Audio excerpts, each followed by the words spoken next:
देव तारी त्याला कोण मारी ही म्हण आपल्यापैकी अनेकांना माहिती आहे. काहींनी या म्हणीचा पुरेपूर अनुभव घेतलेला आहे. या सोशल मीडियाच्या जगात आता अनेक आपण रील्स बघतो ज्याच्यामध्ये कोणत्याही अपघातामधनं अवघ्या काही सेकंदामुळे अनेकांचे जीव वाचलेले आहेत. मग तो ट्रकचा अपघात असो, दुसरा कुठला ॲक्सिडेंट असो, दरड कोसळण्याची घटना असो. मात्र सध्या आज जगात संपूर्ण चर्चेचा विषय ठरलेले आहेत ते रमेश विश्वकुमार. रमेश विश्वकुमार हे या जगातले नाही तर पृथ्वी तलावरचे सगळ्यात नशीबवान व्यक्ती आहेत असं म्हटलं तर चुकीचं ठरणार नाही. कारण आकाशात काहीतरी एक चमत्कार झाला आणि रमेश विश्वकुमार यांचा जीव वाचलाय. हो, हे तेच रमेश विश्वकुमार आहेत जे अहमदाबादवरून लंडनला जायला निघालेल्या विमानातनं बचावलेले एकमात्र प्रवासी आहेत. या व्हिडिओच्या माध्यमातून जाणून घेऊयात त्यांच्यासोबत नेमकं काय झालं. जिथे 200 प्रवाशांचा जळून कोळसा झाला तिथे रमेश कुमारांना फक्त मुकामार आणि काही खरचटण्याच्या जखमा आल्यात. त्यांच्यासोबत नेमकं काय झालं, ते कसे नशीबवान ठरले आणि जाणून घेऊयात याच आकाशातल्या चमत्काराविषयी. नमस्कार, मी तुषार शेटे. महाराष्ट्र टाइम्सच्या ऑनलाईन व्हिडिओमध्ये आपलं स्वागत आहे.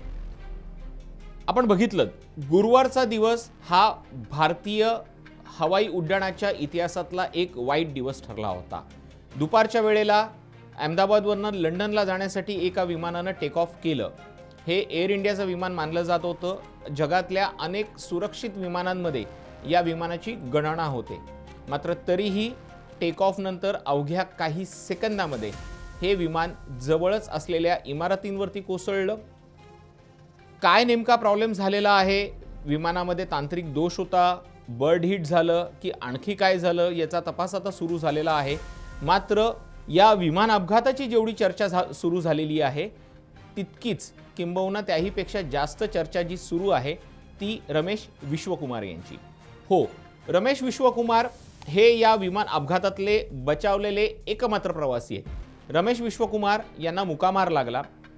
अपघातानंतर रमेश विश्वकुमार जमिनीवरती पडलेले होते. थोड्या वेळाने त्यांना शुद्ध आली.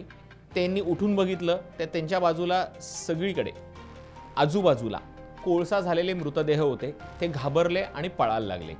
अचानक त्यांना पळताना बघून तिथे काही असलेल्या लोकांनी त्यांना विचारलं, तुम्हाला काय झालं, तुम्ही का पळताय?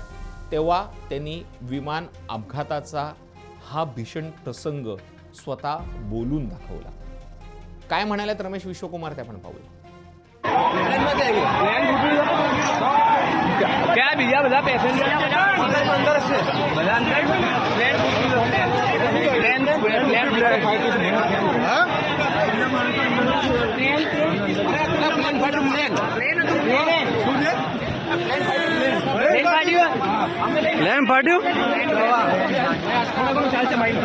आता चर्चा सुरू झालेली आहे ती रमेश विश्वकुमार यांच्याबद्दल झालेल्या चमत्काराची. जसं आम्ही म्हणतोय की आकाशात काहीतरी चमत्कार झाला आणि रमेश विश्वकुमार वाचले, याचं कारण शोधण्याचा प्रयत्न आपण या व्हिडिओच्या माध्यमातून करतो. काही जणांनी शक्यता वर्तवलेल्या आहेत की विमानाबाहेर स्फोट होण्याच्या आधी विमानाचं दार निखळलं आणि त्यांनी विमानातनं उडी मारली. मात्र ही शक्यता दिसत नाही आहे. कारण की जे विमानाचं पूर्ण CCTV फुटेज आपण बघितले, जे अहमदाबाद एअरपोर्ट अथॉरिटीकडनं आलेलं आहे, त्या याच्यामध्ये विमान उडताना दिसते. तिथून कुठलाही दरवाजा खाली पडलेला दिसत नाही आहे. मात्र रमेश विश्वकुमार वाचले. त्यांच्या पाठीमागे त्यांचं दैवत बलवत्तर होतंच, त्यांचं आयुष्यही चांगलं आहे. मात्र त्यासोबत त्यांच्या सोबतीला होता तो त्यांचा सीट नंबर. त्यांचा सीट नंबर होता 11A. आता या सीट नंबरमध्ये विशेष काही आहे का, तर हो, या सीट नंबर मागे न्यूमरॉलॉजी आहे का, तर अजिबात नाही आहे. जेव्हा आपण विमान बघतो, म्हणजे मी तुम्हाला स्क्रीनवरती दाखवण्याचा प्रयत्न करतोय, विमानाचा हा आराखडा आहे ज्याला आपण सोप्या भाषेत ड्रॉइंग म्हणूया. आता जेव्हा जेव्हा विमान अपघात झालेले आहेत तेव्हा पुढच्या भागाला मोठं नुकसान सहन करावं लागतं. मधला भाग किंवा शेपटीकडचा भाग हा जास्त सेफ मानला जातो. मात्र रमेश विश्वकुमार हे बरोबर मधल्या भागी बसलेले होते. आता शक्यता अशी वर्तवली गेलेली आहे की त्यांचा सीट नंबर जो 11A होता त्याच्या बाजूला एक्झिट डोअर होतं. त्यामुळे विमान पडलं त्यावेळेला ते बट ऑबियस त्याचं सेफ्टी डोअर एक्झिट डोअर निघाला असेल आणि त्यातनं हे अलगद कुठेतरी बाहेर पडले असतील अशी एक शक्यता वर्तवली जाते आहे.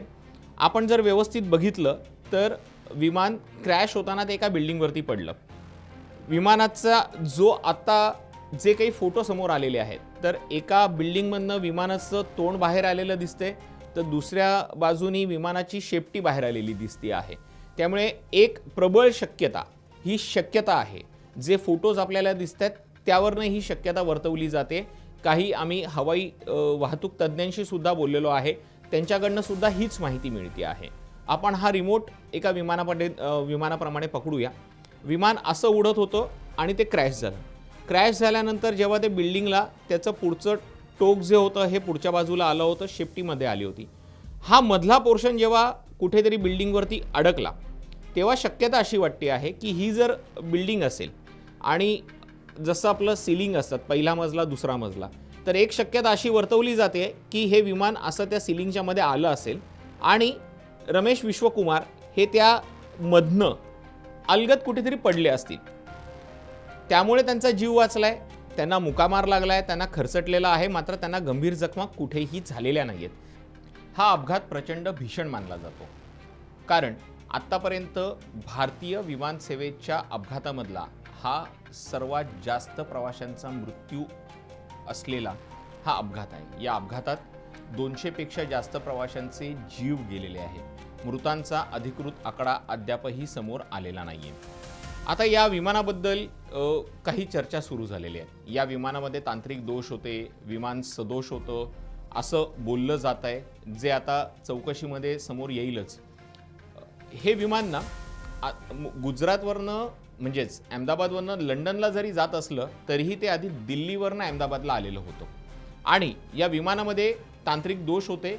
या विमानातनं दिल्ली ते अहमदाबाद असा ज्या माणसांनी प्रवास केला होता त्या प्रवाशांनी ट्विटरवरनं ही माहिती दिलेली आहे. या विमानातले AC जवळपास 10 ते 15 मिनिटांपेक्षा जास्त वेळ बंद होते.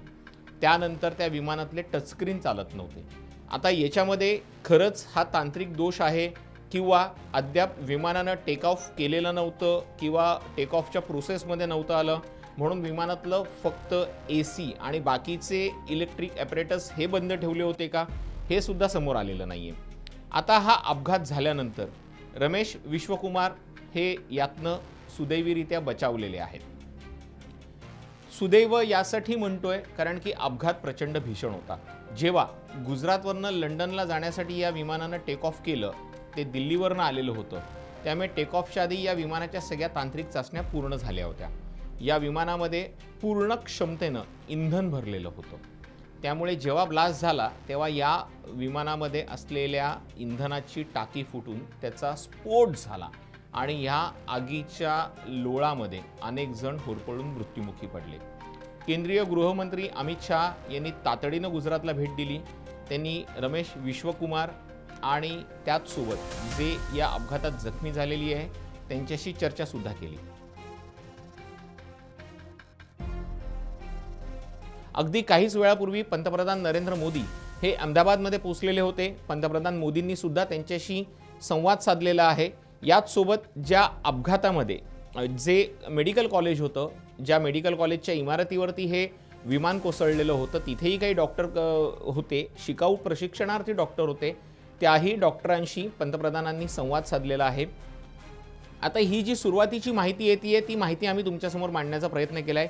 याच्यात आणखी काही अपडेट्स येतील आणि जसजसे अपडेट वेळोवेळी आपल्याला मिळत राहतील तसतशी ही माहिती आम्ही आमच्या प्रेक्षकांपर्यंत पोहोचवण्याचा प्रयत्न करतच राहू. तुम्हाला हा व्हिडिओ नेमका कसा वाटला हे तुम्ही आम्हाला कमेंट करून नक्की सांगू शकता. त्यासाठी महाराष्ट्र टाइम्स ऑनलाईनच्या YouTube चॅनलला लाईक आणि सबस्क्राईब करायला विसरू नका. धन्यवाद.